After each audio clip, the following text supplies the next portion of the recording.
attention to the news, nor do I purchase tabloid papers. In my opinion, true journalism has faded away. 90% of what people are force-fed about me is completely false and slander. The only time anyone should believe anything is if it comes directly from me.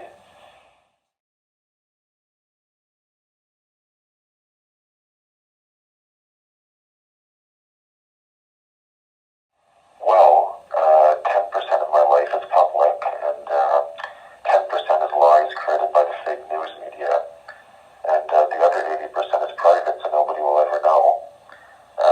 There's an old saying, if you don't tell your story, somebody else will invent it, and that's precisely what happened. People will continue to postulate, assuming certain stories are true without any evidence or research. I never testified at trial, so nobody can claim I agree to anything. These ridiculous expert reports are complete works of fiction, and nobody should be referencing them. It's bewildering when people focus on my adolescence, claiming I was bullied. So fucking what? It was no more or less than any other kid, so who fucking cares? Everyone in school gets bullied and is a bully. People need to get a fucking life and stop embellishing stories to push their agendas. I always had a lot of friends, and as a teen I actually worked as a professional ballet dancer, and during competitions at Russian studios, I was a very social teen. People don't know my life, they weren't there. Also, I was hardly, if ever, on the internet. I was almost never on the internet. I rarely spent any time online. There has been an absolute destruction of the truth, and people need affirmation instead of information. I was in no way, ever, I repeat, ever, did I ever have any alias internet accounts. Zero evidence exists linking me to any alias internet accounts. The police leaking unsubstantiated theories to the press is not evidence. At trial, it was exposed that cowardly internet stalkers impersonated me, one of them being David D'Amato, a client of mine from New York City, introduced to me by my lawyer, Romeo Salta. The police, as usual, leaked unsubstantiated theories to the press before trial, trying to control their narrative. It's slander and it's lies. I'm not accustomed to relitigating issues of the past, but I've been attacked for years. People are so stupid. I had a lot of photos of myself because it was my job. It was my job to have photos of myself. If stalkers steal my photos and repost them and impersonate me, I find it pathetic. The imbeciles in the failing media attributed hundreds of alias internet accounts to me, but these accounts are still in use and they look like complete morons for making defamatory accusations. How can anyone prove who posted something online unless they've seen them doing it with their own eyes? It's all lies and fake news. It's incoherent stupidity.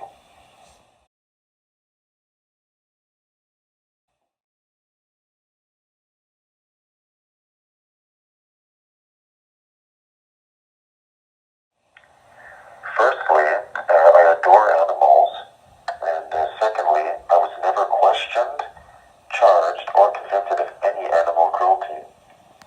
Don't believe the lying fake news media. As I've said, the doctor reports done at my trial are all lies and can't be referenced. I'm told some irrelevant losers online were trying desperately to link me to some crush videos. These imbeciles, whom I've never heard of, couldn't link me to anything and failed miserably. I have zero idea who any of these rejects are.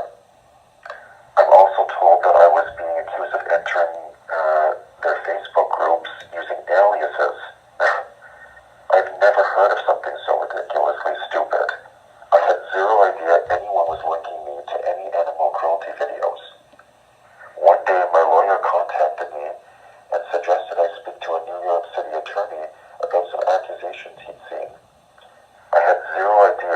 of these internet stalkers were obsessing over me. I was too busy working.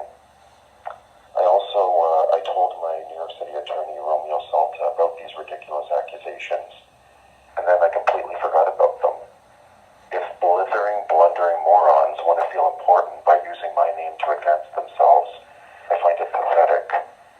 I repeat, never played any cat and mouse game online with anyone. I was impersonated, and all these so-called online detectives look like complete desperate fools. I have no idea who any of them are, and it's all laughable. Using me to propagate a fictitious story to gain attention is pretty low. You must be in two places at once to prove someone is posting online. It's impossible to prove. It never happened. I'm told these desperate fools even photoshopped images of me and staged crime scenes to look like my photos. I'm 100% aware of EXIF data and all things related to computer forensics. I studied it in school. None of this nonsense ever happened, and I don't Photoshop images of myself. I never had any alias internet accounts. I rarely, if ever, was online. I dare anyone to prove otherwise, but I guarantee it's impossible. I laugh at fake news, and so should you.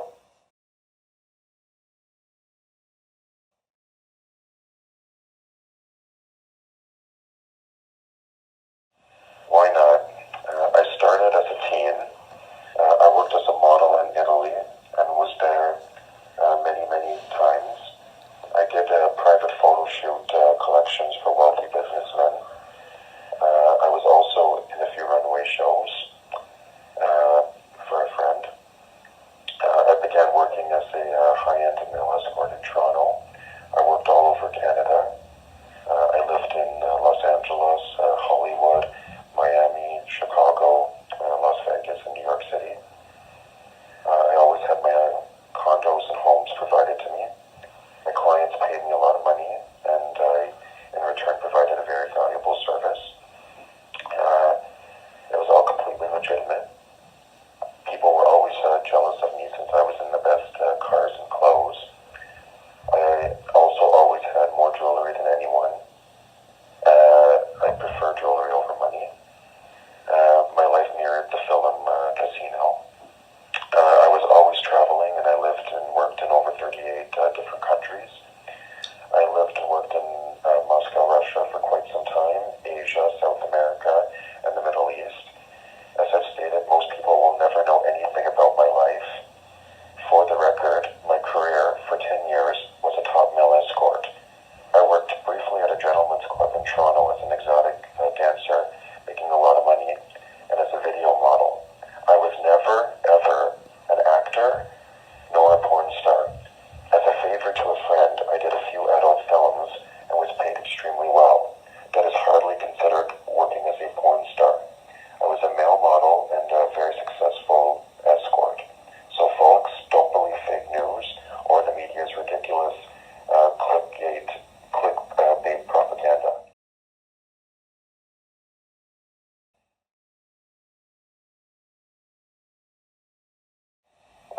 Of course not. From the beginning, I was convicted in the media before I ever entered a courtroom.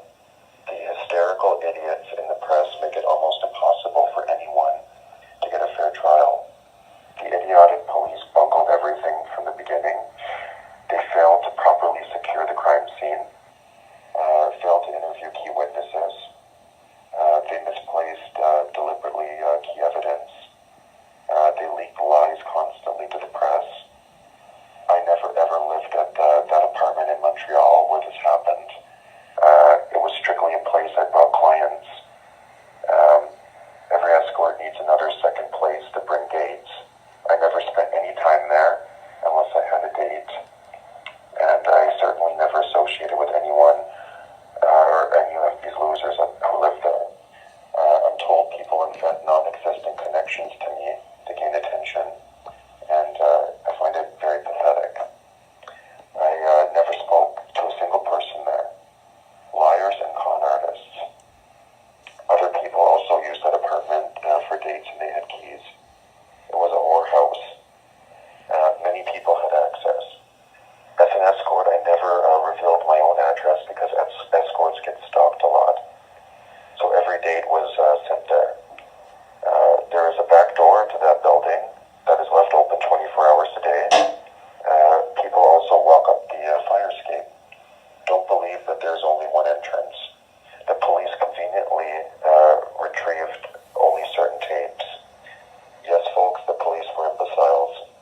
my own passport, and trust me, I'm well aware of all identification techniques, including facial recognition software, RFID tracking, cell phone towers, vocal recognition, and if I wanted to travel anonymously, it would be very easy, especially with my connections. While in Paris, I had zero idea anyone was looking for me. I don't watch the news or read papers. I was too busy shopping and going to nightclubs. My entire life I partied at nightclubs all over the world, so of course Paris would be no different. The idiot whom I was to work for in Paris turned out to be a complete weirdo. I met him in Washington, D.C. in the past when he worked for an intelligence agency. I left him and decided to try Berlin. A man in Berlin offered to show me around the city. He took me to parties, and we enjoyed the nightlife. He attempted to recruit me into the Berlin sex trafficking scene, and he became increasingly obsessed with me, begging me for sex, bringing underage kids back to his place.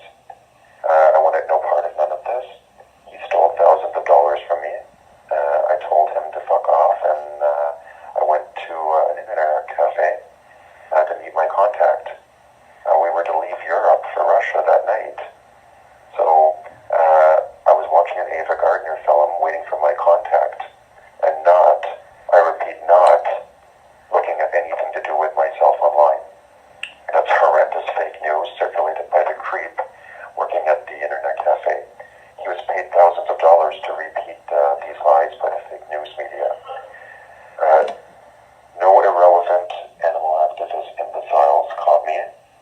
The retards in the Canadian police didn't catch me, nor did anyone else. Berlin German military arrested me. I also never said, "You got me, that's fake news." I was completely bewildered. I was using all my own credit cards and bank cards, hardly the acts of someone on the run. I was never on the run. It's fake news. I met my attorney Luka in Berlin. He worked for a Canadian broadcaster, and this media outlet paid all his travel expenses. He was desperate to recruit me. I voluntarily waived extradition. While I was on the plane coming back to Canada, the imbeciles of the Montreal police began arguing. These stupid detectives were fighting to see which one of them would be seen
she believed I was guilty and made up her mind already.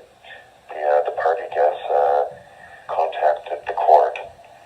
Some jurors stole evidence, and to top it all off, the jury deliberation room was broken into, and surveillance tapes at the courthouse were missing. It was never addressed who broke into the deliberation room. There was a big conspiracy at the Palace of Justice, let's just say that.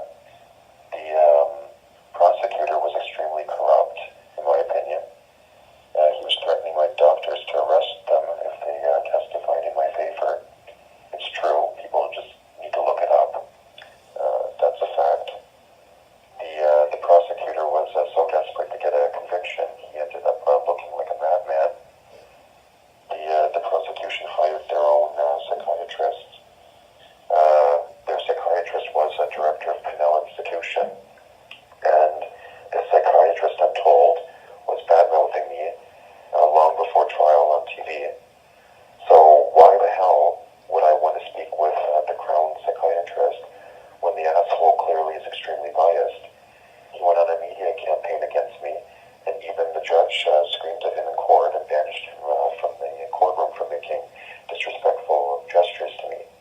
This Crown psychiatrist, I'm told, was sued in the past for hundreds of thousands of dollars for his courtroom lies and errors.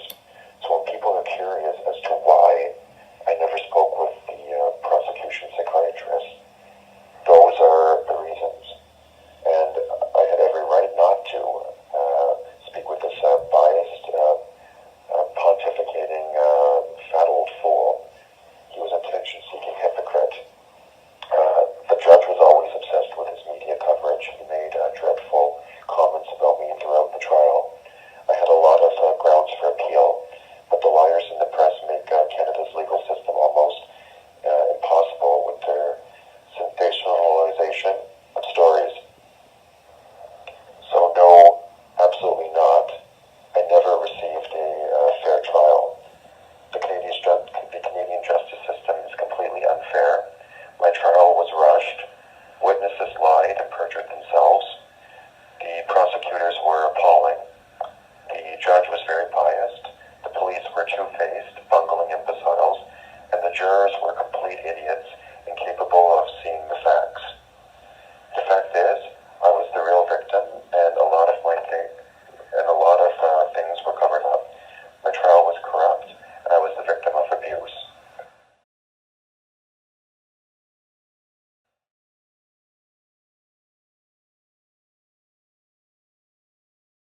I'm bewildered by this fake narrative. I've avoided the spotlight at all costs for the last 10 years. I refused every internet interview request I've gotten. I'm bombarded with interview requests I turned down. Before my incarceration, I auditioned for a couple of reality shows. Big fucking deal. The media enjoys using a few reality show auditions as undeniable proof of narcissism. So I guess our entire society must be sick since millions of people auditioned for way more reality shows than I did. By the way, I was asked, practically harassed, to participate in these auditions. I never wanted to do any auditions for reality shows. Sorry folks, this narrative of me being an attention seeker is just more rapidly sensational fake news, peddled by the desperate fools in the media to sell their failing papers.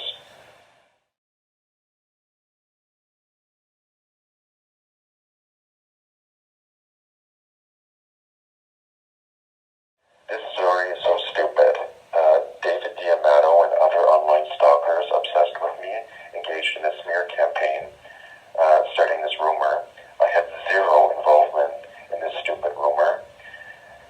And some radio station in Toronto called me in 2007 offering to help clear it up. After I finished the radio interview, some loser tabloid reporter in Toronto contacted me begging for an interview. I forgot this idiot's name, but I agreed to allow him to help me out with this rumor and clear it up. He kept calling me afterwards, but I ignored him. It was clear he was unstable and obsessed with me. I can't even remember his name.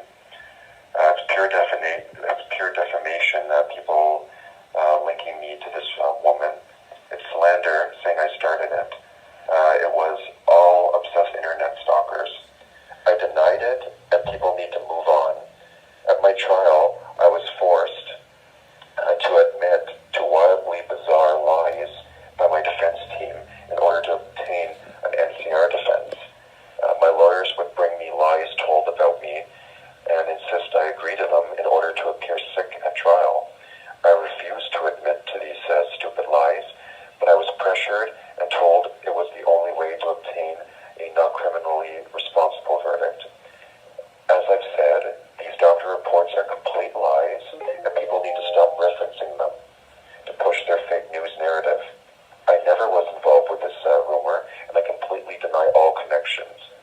People need to just move on and stop lying. It's all fake news.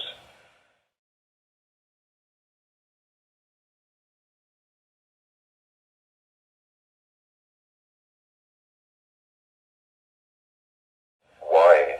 Because I worked at a funeral home in the past. I worked for 6 months as an assistant and enjoyed it when I was a teen. People can lie all they want about me, but I'll tell the truth about them.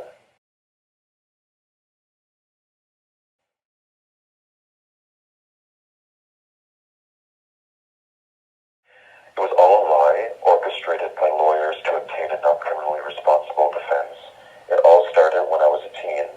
My manager forced me to work as a teen escort and then came up with the idea to get even more money selling prescription drugs on the black market. So I was forced to see doctors, a lot of them, and pretend to have issues. They would write prescriptions for sedatives, and my manager would sell the drugs on the black market for large amounts of money. This created a large paper trail, which was used at trial to exploit the system.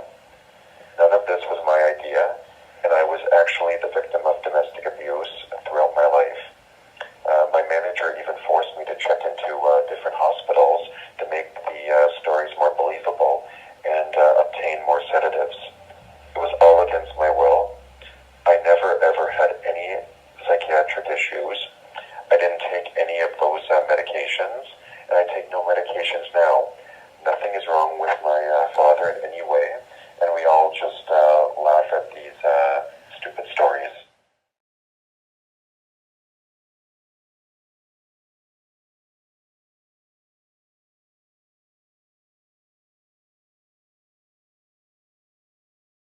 Firstly, I have zero contact with any of my relatives, so don't believe their fake news comments. My mother and I have zero relationship. She contacted me blabbing about some stupid book she was writing with some idiotic co-author. I agreed to see her briefly to work on it, and I quickly kicked her out of my life. The idiotic co-author, I spoke with him once by phone, and that's it. He seemed very unprofessional and borderline idiotic. I refused to promote this. I refused to even promote this book of lies and ignored it. I didn't even read it. I'm told it was all incoherent ramblings and blatant disregard for the truth. And as for you telling me people are claiming to be in relationships with me, it's all lies. I don't even know any of these people. I don't know who any of them are. I'm told some irrelevant losers who posed for pics with me in the past, or I had brief encounters with, spin lies to gain attention. None of my past relationships comment on me. My ex-fiancés don't comment on me, and anyone claiming otherwise is a complete liar and con artist. Nobody I know speaks with the press, so the lying fake news media interviews irrelevant nobodies I've never met to peddle their papers. Precisely the trickery I despise from the press. I have zero communication with my relatives. My choice. My friends don't speak to the media. Don't believe fake news.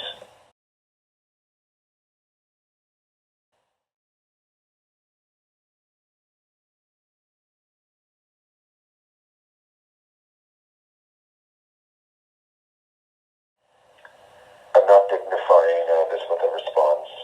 Next.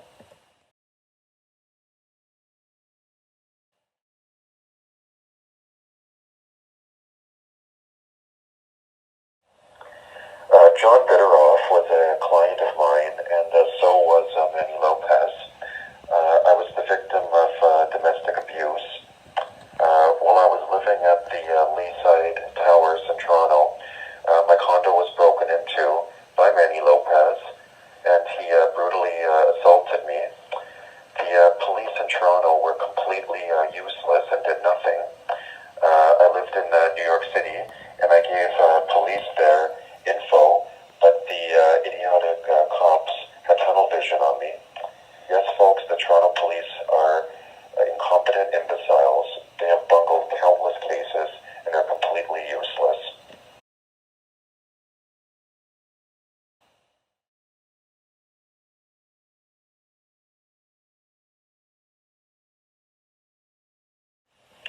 Well, I think it's pretty obvious.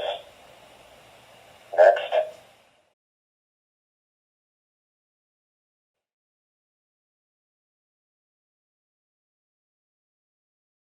I was engaged to my ex-fiancé, Ron. He was involved with the Russian mafia. It's no secret. They played a big part in my life. My life was exactly like the Sopranos in every way.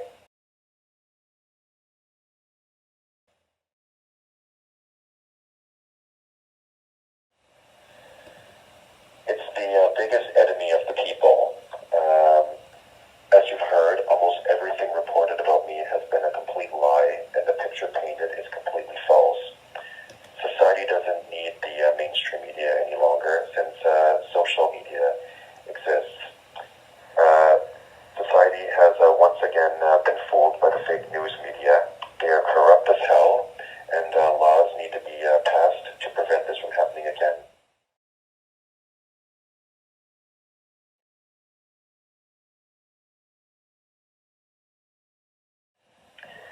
I'm not answering this stupid question. Next.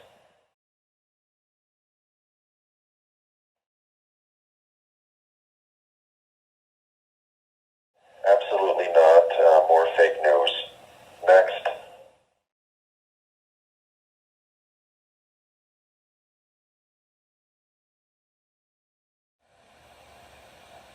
I was vacationing and seeing clients. My lawyer was being harassed by a predatory tabloid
attention